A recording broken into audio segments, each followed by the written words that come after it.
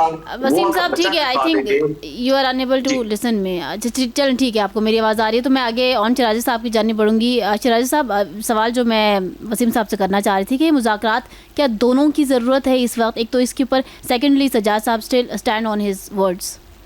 دیکھیں سجاد صاحب اپنے لفظوں پہ قائم ہے, اس بارے میں تو اب میں کچھ نہیں کہہ سکتا, کیونکہ میرا ذاتی یہ خیال ہے کہ ایک لیجیٹیمیٹ گورنمنٹ جس کو 190 سے زائد ممالک تسلیم کرتے ہیں, اس کے مقابلے میں دہشت گردوں کا ایک ٹولہ جس کو ہر ہفتے $4 کروڑ یو ایس دے رہا ہے. یو ایس کی پراکسی ہے نا جی.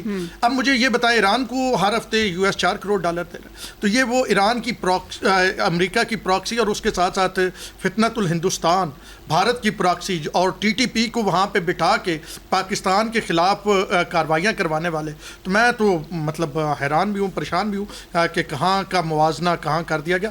بہرحال جو آپ کہہ رہی ہیں کہ یہ کس کی ضرورت ہے, تو میرے خیال میں ایران سے زیادہ یو ایس کی ضرورت ہے. ٹھیک ہے. کیوں؟ کیونکہ یو ایس نے اس جنگ میں بہت کچھ کھویا ہے, اور ایران نے اس جنگ میں بہت کچھ پایا ہے. دیکھیں, دنیا میں پہلی بار جیت کا جشن جو ہے وہ جنازے سے منایا گیا ہے, اور یہ جنازہ جو تھا یہ در حقیقت جیت کا جشن تھا, جو خامنئی صاحب کا جنازہ تھا, اور یہ امریکہ کی ہار تھی جو دنیا بھر نے دیکھی. آپ نے دیکھا کہ دنیا کے 70 سے زائد ممالک کے وفود آئے, کس انداز میں, اور پھر جو آیات جن کا ترجمہ آپ اور میں سنا ہم نے, جن وفود کے لیے جو آیت رکھی گئی اور جس طرح کے وہ اس کا ترجمہ تھا, تو یہ ایران جو نظر آ رہا ہے کہ ایران اپنے پاؤں پہ کھڑا ہے, وہ پوری تیاری کے ساتھ کھڑا ہے, اور اس سے معلوم ہے کہ یہ ہنود و یہود جو ہیں انہوں نے اس طرح نہیں ماننا ہے, انہوں نے پھر اسی انداز میں جو ہے وہ حملہ آور ہونا ہے, اور ایران نے اس کی تیاری کی ہوئی تھی. اب جو کہا جا رہا ہے چین اور رشیا کی بات, عالمی دنیا میں بات کریں تو اس طرح کی سپورٹ بڑی ضروری ہوتی ہے, لیکن لڑنا خود ہوتا ہے. پاکستان اور بھارت کے جو 4 دن کی جنگ ہوئی اس میں لڑا پاکستان, چاہے آپ ٹیکنالوجی کہیں سے لے لیں, آپ ویپن کہیں سے لے لیں, لڑنا آپ نے خود ہوتا ہے. تو ایران کو پتہ ہے کہ انہوں نے جنگ لڑنی ہے, اور امریکہ کو جو شکست ہوئی ہے اس کا ورلڈ آرڈر جو ہے وہ ستیہ ناس ہو کے رہ گیا پورے مشرق وسطیٰ میں. اب ممالک جو پہلے سمجھتے تھے کہ امریکہ کا اڈا ہونا ہماری حفاظت کی نشانی ہے, اب وہ یہ سمجھ رہے ہیں کہ امریکہ کا اڈا ہونا ہماری تباہی ہے. تو ایران ایمرج کر کے آیا ہے, اور جس انداز میں پاکستان نے اٹھان پکڑی ہے, تو میرے خیال میں اب ایک نیو ورلڈ آرڈر جو ہے وہ دستک دے رہا ہے. بالکل ٹھیک ہے. سجاد صاحب, آخر میں آپ سے جاننا چاہوں گی, ایران کی سخت وارننگ یہ ہے کہ ہم تمہارا انتظار کر رہے ہیں, وعدہ کرتے ہیں کہ کوئی امریکی فوجی زندہ واپس نہیں جا سکے گا, ہم بےہودگی کا جواب بےہودگی سے نہیں دیں گے بلکہ بے خوفی, عظیم حوصلے اور عمل کے ساتھ دیں گے. تو یہ اس طرح کے الفاظات کے ساتھ, چونکہ دونوں طرف سے یہ سلسلہ جاری ہے, مذاکرات ہوں گے 7 دن کے ٹائم پیریڈ کا کیا ہوگا؟ میوش خلیل جبران نے کہا تھا کہ مجھے ورثے میں وہ بے مثال مشرقی خطابت ملی ہے جو میدان جنگ میں ایک مکھی بھی مارنے پر قدرت نہیں رکھتی. دیکھیں, یہ دعوے, یہ چیزیں, یہ ٹیکنالوجی کی دنیا ہے. ٹیکنالوجی کی وار دنیا میں امریکہ کی فائر پاور کے مقابلے میں فی الحال پوری دنیا کی فائر پاور بھی ایک طرف ہو جائے اور امریکہ ایک طرف ہو تو امریکہ کا پلڑا بھاری ہے. ایران کو اس بپھرے ہوئے جو ریچ ہے اس کے منہ میں خود کو نہیں دینا چاہیے. مصلحت کا تقاضا یہ ہے کہ امن کو رستہ ایک دیا گیا تھا, ایک ملا تھا, اس میں ان کے کافی مطالبات مانے جا رہے تھے, لیکن ایران نے یہ سنہری موقع گنوا دیا ہے. مجھے خدشہ ہے کہ آئندہ چند دنوں میں ایران کا جو آئل انفراسٹرکچر ہے وہ ڈسٹرائے کر دیا جائے گا, اور اس کے بعد ایران وہ انفراسٹرکچر 10 سے 15 سال نہیں بلڈ کر سکتا. تو مجھے بتائیں کہ ایران جہاں پہ مہنگائی کی پہلی ہی جو ہے وہ شدید ترین حالات خراب ہیں، لوگ مظاہرے کر رہے تھے، اس کے بعد مجھے بتائیں کہ ایران کا جو آئل کا انفراسٹرکچر جو اس کی سب سے بڑی بیک بون تھی وہ اگر تباہ ہو جاتا ہے تو وہ بلڈ کر سکے گا؟ ٹھیک، کیا ایران کے 8 کروڑ سے زیادہ لوگ افغانستان بننا پسند کریں گے؟ دیکھیں مصلحت چیزیں اور ہوتی ہیں، جذباتیت اور ہوتی ہے. اگر ہم نے انہیں سمجھایا، انہیں باقی ان کے دوست ملکوں نے سمجھایا، ٹھیک ہے کہ نہیں، چائنا بھی ان میں ہے، رشیا بھی ہے، کوئی بھی جنگ نہیں چاہتا، کوئی دنیا کا ملک ہی جنگ نہیں چاہتا، اور ایرانی پھر بھی چاہ رہے ہیں، پوری دنیا انہیں بتانا چاہ رہی ہے کہ یہ پاگل آدمی ہے ٹرمپ، ٹھیک ہے کہ نہیں، اس کو گزرنے دیں اور اس سے جو ہے وہ جان چھڑائیں فی الحال، لیکن وہ نہیں مان رہے. اب وہ بھگتیں گے خود. اب دیکھیں کہ اب کوئی امن کے لیے آگے نہیں آ رہا، کوئی ملک آگے نہیں آ رہا. آپ نے کہا کہ ایران بھی جنگ چاہ رہا ہے تو امریکہ بھی چاہ رہا ہے نا. دیکھیں امریکہ تو امریکہ ہی چاہ رہا ہے نا، جارحیت کہاں سے ہوئی؟ امریکہ کا مقصد یہ ہے، امریکہ کی جگہ پہ آپ دیکھیں کہ وہ اپنے آپ کو، اس کے لیے یہ ایگو کا مسئلہ ہے کہ میں دنیا کی سب سے بڑی پاور ہوں، مجھے للکارے گا کوئی تو کیسے بچے گا؟ تو اس سے تو بچنا چاہیے نا. ٹھیک، دیکھیں چین اس کے مقابلے پہ نہیں آتا عسکری حوالے سے، رشیا اس کے مقابلے پہ نہیں آتا. آپ دیکھیں یوکرین جو کچھ کر رہا ہے رشیا کے خلاف، کس کی ٹیکنالوجی ہے؟ نہیں سرنڈر کا تو نہیں کہہ رہے آپ کہ ایران سرنڈر کرے. جی ایران سرنڈر کی بات ہی نہیں ہو رہی، پیس ایکارڈ ہو گیا تھا نا، یہ تو سرنڈر نہیں تھا، کسی کی فتح نہیں تھی، کسی کی شکست نہیں تھی، امن کو راستہ دیا گیا. اب اس امن کو سبوتاج کس نے کیا؟ ایرانیوں نے کیا. ٹھیک ہے، آپ ایرانیوں کو قصوروار ٹھہراتے ہیں. بالکل. شیرازی صاحب کچھ کہنا دیکھیں مصلحت کی بات کر رہے ہیں تو مصلحت کی بات اس وقت بھی لوگ کر رہے تھے جب امام حسین 72 شہداء کے ساتھ یزید کے سامنے کھڑے تھے. تو یہ درس کربلا کا ہے کہ خوف بس خدا کا ہے. ایران نے یہ دنیا کو دکھایا ہے کہ خوف صرف خدا کا ہے. یہ جو سپر پاور ہے جس کی سجاد صاحب بار بار بات کر رہے ہیں، یہ اتنی سپر پاور تھی تو سویلائزیشن مٹانے کی بات کی تھی نا ٹرمپ نے. تو سویلائزیشن مٹاتا نا 5000 سال پرانی. پھر کیوں پاکستان کے پیر پڑا اور کیوں نائب صدر یہاں پہ آیا اور کیوں اس نے اپنا جو داماد یہاں پہ بھیجا اور کیوں پاکستان کو یہ کہا گیا کہ آپ صلح کروائیں اور کیوں پھر سگنیچر کیے گئے اور کیوں پھر اس کے شادیانے بجائے گئے اور کیوں کہا گیا ایرانی ایک عظیم قوم ہے اور کیوں ایران کی تعریف کی گئی اور پھر کیوں اس جنازے پہ اس طرح کی باتیں کی گئی کہ میں تو خود دیکھ کے حیران رہ گیا کہ اتنی تعداد میں لوگ نکلے. تو میرے خیال میں یہ بات بڑی واضح ہے، ہمیں ویسٹرن پراپیگنڈے کا شکار نہیں ہونا چاہیے. ایران لڑا ہے، بڑا خوبصورت لڑا ہے، ایران لڑ رہا ہے اور قومیں وہی زندہ رہتی ہیں. مصلحت پسند قومیں زندہ نہیں رہتی ہے. آج بھی ٹیپو سلطان کا نام ہے، آج بھی حیدر علی کا نام ہے اور وہ میر جعفر اور میر صادق کا آج بھی نام نہیں ہے. تو میرے خیال میں ایران کھڑا ہے، ایران لڑ رہا ہے. اور یہ جو مصلحت پسندی کی بات کی جا رہی ہے، دیکھیں امریکہ نے حملہ ایران پہ کرنا ہے. امریکہ کی ڈائریکٹ جنگ نہیں ہے، یہ جنگ اسرائیل کی تھی. امریکہ اس میں کودا ہے، امریکہ نے حملہ کرنا ہے. اب یہ ایران پہ ڈیپینڈ کرتا ہے کہ وہ حملے کا جواب اسی انداز میں دے یا بالکل سرنڈر کر کے اور مصلحت پسندی کا شکار ہو کے اپنے اوپر حملے ہونے دے. بہت شکریہ شیرازی صاحب، آپ کو پوائنٹ آ گیا. ناظرین پروگرام کے دوسرے حصے کی جانب بڑھتے ہیں، جہاں پر پہلے حصے میں ہم نے مشرق وسطیٰ کی موجودہ صورتحال کے اوپر بات کی. اب بڑھیں گے ملک کی سیاست کے اوپر. اگر بات کر لی جائے تو اوور آل تمام تر منظر جو تمام تر حالات ہیں وہ سب کے سامنے ہیں. اور اگر انہی میں ہم صوبوں کی طرف بڑھیں اور جو اختیارات چاہتے ہیں کہ مزید وہ با اختیار ہو جائیں اور تمام تر قانون اپنے ہاتھ میں لے لیے جائیں، مراد میں اضافہ ہو جائے، یہ ہمارے اراکین اسمبلی اس طرح کے خواب اکثر دیکھا کرتی ہے. لیکن جہاں پر پنجاب اسمبلی کا ہم ذکر کرتے ہیں کہ وہ اپنی مراد میں اضافے کے خواہش مند ہیں، یہاں پر کے پی اسمبلی کا کہہ لیں تو کے پی اسمبلی نے اس وقت کیا کیا ہے کہ خیبر پختونخوا اسمبلی مراد اختیارات اور استثناء اور استحقاق ایکٹ 2026 کا گزٹ نوٹیفیکیشن آج جاری ہو چکا ہے. اب اسی کے اکارڈنگلی ناظرین بات کرتے چلیں گے. آپ کو جو فگرز ہیں، جو اس میں جو ایڈز ہیں، پوائنٹس، وہ ایز اٹ از آپ لوگوں کے سامنے رکھتی جاتی ہوں. سنتے جائیں، شرماتے جائیں کہ ہم نے کیسے اپنے نمائندوں کا انتخاب کیا ہے اور کیا ہماری خواہش سے ایک عام آدمی کی کیا خواہش، کیا امیدیں تھیں اور اس کے برعکس یہ لوگ کیا کر کے دکھا رہے ہیں. اس ایکٹ کے مطابق جو اراکین اسمبلی کو یومیہ سفری، رہائشی، ٹیلی فون، طبی و دیگر الاؤنسز اور سہولتیں دی جائیں گی. قائد حزب اختلاف کو صوبائی وزیر کے مساوی تنخواہ، الاؤنسز اور مراد دی جائیں گی. رکن اسمبلی کی گرفتاری یا حراست سے قبل اسپیکر سے پیشگی اجازت لازمی ہوگی. خیبر پختونخوا اسمبلی کے ارکان کو تمام ٹول ٹیکسوں سے استثناء حاصل ہوگا. ارکان کے لیے غیر ممنوعہ بور کے اسلحہ لائسنس کی تعداد 8 کر دی گئی ہیں. اس کے علاوہ صوبائی اسمبلی کے ارکان اور شریک حیات کی تا حیات سرکاری پاسپورٹس کے لیے وفاق کو